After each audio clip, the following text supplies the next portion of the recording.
Hello student, class 10th exercise 2.1 पहले कर चुके हैं हम। एक्सरसाइज 2.2 क्वेश्चन नंबर फर्स्ट हम करने जा रहे हैं कि फाइंड दी जीरोज। हमें क्या ज्ञात करना है? जीरोज ज्ञात करने हैं। जीरोज क्या होते हैं? वो हमने पोलिनोमियल्स जिसके अंदर उसके एक्स की जो वैल्यू हम रखे उससे वो जीरोज है।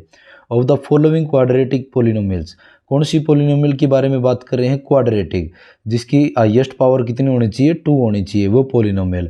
वेरीफाई दैट द रिलेशन, और उनके बीच में कुछ रिलेशन आएगा तो वो रिलेशन को भी वेरीफाई करना है between the zeros and the coefficient. उस क्वाड्रेटिक इक्वेशन के कोफिशिएंट को और जो हमारे जीरोज आएंगे उनको हमें वेरीफाई भी करना है, जैसे हम किसी क्वेश्चन को करते थे पहले और उसके साथ में उसका वेरीफाई भी करते थे। तो इसके 6 पार्ट है, पहले पार्ट को हम लेके चले हैं। फर्स्ट पार्ट, मल्टीप्लाई करने पे कितना चाहिए? -8, और प्लस माइनस करने पे कितना चाहिए? -2। तो मल्टीप्लाई करने पे चाहिए हमें -8 और प्लस माइनस करने पे कितना चाहिए हमें? -2। ऐसे दो फैक्टर हमें बनाने हैं इस -2x के, जिसको हम मिडिल टर्म स्प्लिट मेथड भी बोलते हैं, कि मल्टीप्लाई करने पे 8 आना चाहिए और प्लस माइनस करने पे 2 आना चाहिए। तो इस 8 के जो हमें मल्टीप्लाई करने पे चाहिए इसके टुकड़े करने होते हैं, फैक्टर करने होते हैं। 2 की टेबल पे 2 4 जा 8, फिर 2 पे 2 2 जा 4, 2 1 जा 2। तो एक फैक्टर तो हमेशा ये लास्ट वाला और पहले वाला 8 और 1। दूसरा जो फैक्टर है अकेले 2 को ले लो और इन दोनों को एक साथ ले लो 4, और दूसरा टुकड़ा अगर बनाएं हम, ये दोनों 4 ही बनेगा और ये 2, तो इसलिए इसके 2 ही टुकड़े बनते हैं। मल्टीप्लाई दोनों की देखो 8 आएगा, 8 1 जा 8, 2 4 जा 8, लेकिन इसको प्लस करेंगे तो कितना बन रहा है? 9, और अगर इसको माइनस करेंगे तो कितना बन रहा है? 7, और हमें क्या चाहिए है? 2 चाहिए है। तो यहाँ से ये टुकड़ा नहीं हो सकता। दूसरा हम लेके चलें 2 और 4 ऐड करें तो कितना बन रहा है? 6, और इसको माइनस करें तो कितना बन रहा है? 2। अब हमें चाहिए प्लस का या माइनस का, वो देखना हमें माइनस का 2 चाहिए है। तो बड़ी वैल्यू को वही साइन देना है जो हमें चाहिए है। तो ये जो 4 है इसको माइनस का ले लेंगे और 2 को प्लस का ले लेंगे। जो हमें साइन चाहिए है तो वो क्या है? बड़ी वैल्यू को वही साइन हम दे देंगे। तो मिडिल टर्म के अंदर स्प्लिट हमारे पास क्या क्या हो गए हैं? x² माइनस का 4x प्लस का 2x -8 इक्वल में क्या लें? 0, क्योंकि इसके जीरोज निकाल रहे हैं, इक्वल में 0 लेके चलेंगे तभी जीरोज आएंगे। तो पहले एक 4 को ले सकते हैं या 2 को, इसमें से कोई दिक्कत नहीं है। अब यहाँ से देखो x² है, यहाँ पे x कितनी बार है? 2 बार, और यहाँ x 1 बार है, तो यहाँ से x कॉमन आ जाएगा। x कॉमन आने के बाद बच गया x -4। सेम ये ब्रैकेट बनानी है। सेम ब्रैकेट बनाने के लिए चाहे लिख दो x -4 बनेगी। तो यहाँ से क्या कॉमन निकाल सकते हैं? इन दोनों में से 2 4 जा 8 होता है, तो 2 यहाँ भी है और 2 यहाँ भी है, 2 कॉमन। उसके बाद पॉजिटिव नेगेटिव भी देखना होता है। तो यहाँ से अगर हमें साइन सेम चाहिए है, साइन देखो x और यहाँ माइनस का चाहिए, सेम ही चाहिए तो प्लस का ले लो, इजिकल टू में 0। इन दोनों में क्या कॉमन आ जाएगा? x -4 दोनों में है, तो आ जाएगा क्या? x +2 बच गया। यहाँ से x -4 गया तो x बच गया, यहाँ से x -4 गया तो कितना बच गया? 2 बच गया, इक्वल में 0। एक बार क्या करेंगे हम? जीरोज निकालने के लिए x -4 को 0 के बराबर रख देंगे, बीच में कोमा, x +2 को 0 के बराबर। यहाँ से x का मान निकालेंगे माइनस का 4 उस तरफ जाके प्लस का, यहाँ से मान निकालेंगे प्लस का 2 इस तरफ जाके माइनस का। तो ये हमारे पास क्या आ गए? इस इक्वेशन के जीरोज आ गए।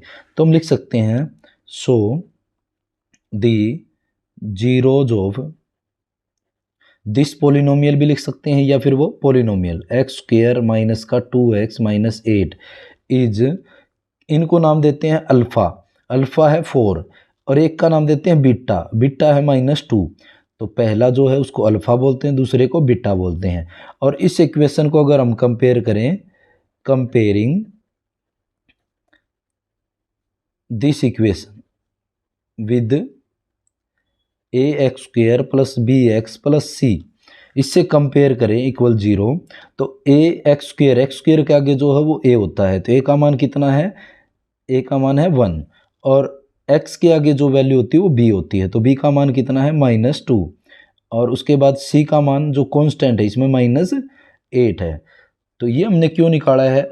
देखो यहाँ तक तो अगर हमें पूछता जीरो जो याद करने होते तो यहाँ तक था हमारा, यहाँ तक, लेकिन हमें क्या करना है? Verify that. वेरीफाई दैट, तो वेरीफाई करते हैं हम इसको। तो वेरीफाई करते हैं, सबसे पहले हमने दो ही चीज़ निकाली थी, sum of zeros and product of zeros. देखो या तो मल्टीप्लाई करने पे ये चाहिए और प्लस माइनस, ऐसे ही हम क्या करेंगे, sum of zeros. Sum of zeros क्या फार्मूला होता है, अल्फ़ा प्लस बीटा किसके बराबर होता है, माइनस बी बाय ए के। अल्फ़ा और बीटा, अल्फ़ा हमारा कितना आया है, ये वाला 4, अल्फ़ा 4 प्लस बीच में क्या है, प्लस है तो ये बीच में ये माइनस है, तो ब्रैकेट का यूज कर लेंगे -2 इक्वल में माइनस बी कितना है -2। तो देखो यहाँ पे माइनस पहले से ही है, फार्मूले का है, ये माइनस हमारे पास आया हुआ। बी ए का मान कितना है 1, ये रख दिया हमने 4, ये प्लस माइनस क्या हो जाएगा -2, माइनस माइनस की मल्टीप्लाई करेंगे प्लस आ जाएगा, माइनस की मल्टीप्लाई जब माइनस के साथ करें प्लस, माइनस की मल्टीप्लाई जब प्लस के साथ करें तो माइनस, और प्लस की जब मल्टीप्लाई प्लस के साथ करें तो प्लस, ये आपको पता ही होगा। और 2/1, 4 - 2 कितना आ जाएगा 2 इक्वल में 2, तो ये हमारे पास क्या हो गया वेरीफाई। 2/1 लिखो या ना लिखो तो ये वेरीफाई हो गया, सम ऑफ जीरोज क्या आ गया बराबर आ चुका है। इसी प्रकार से हमें क्या वेरीफाई करना होता है, product of zeros, product of zeros. तो प्रोडक्ट ऑफ जीरोज हम याद करें, alpha multiply beta, product multiply इसकी सी बाय ए, ये फार्मूला होता है कि अल्फ़ा मल्टीप्लाई बीटा बराबर है सी बाय ए। अल्फ़ा कितना है 4 मल्टीप्लाई -2, ब्रैकेट यूज़ कर लें क्योंकि दो साइन एक साथ आ गए। सी का मान कितना है, सी हमारे पास ये था -8, तो यहाँ जाएगा -8 बाय में ए का मान कितना है 1, तो यह आ गया 1, 4 2 जा 8, और ये प्लस का है और ये माइनस का, क्या आ जाएगा माइनस, और ये क्या है माइनस का 8/1, 1 लिखो ना लिखो, तो दोनों तरफ क्या हो जाता है वेरीफाई हो जाता है कि ये भी क्या है -8 इक्वल में -8। तो हम लिख सकते हैं हैंस वेरीफाई दैट। तो ऐसे क्या होता है हमारे पास वेरीफाई होता है कि ये दोनों हमारे आंसर जो आए हैं अल्फ़ा और बीटा दोनों सही हैं। तो इस प्रकार से हमारे सारे पार्ट करेंगे हम। तो ये था हमारा फर्स्ट पार्ट। तो आशा है आपको वीडियो अच्छी लगी होगी, तो लाइक शेयर ज़रूर कीजिए। धन्यवाद।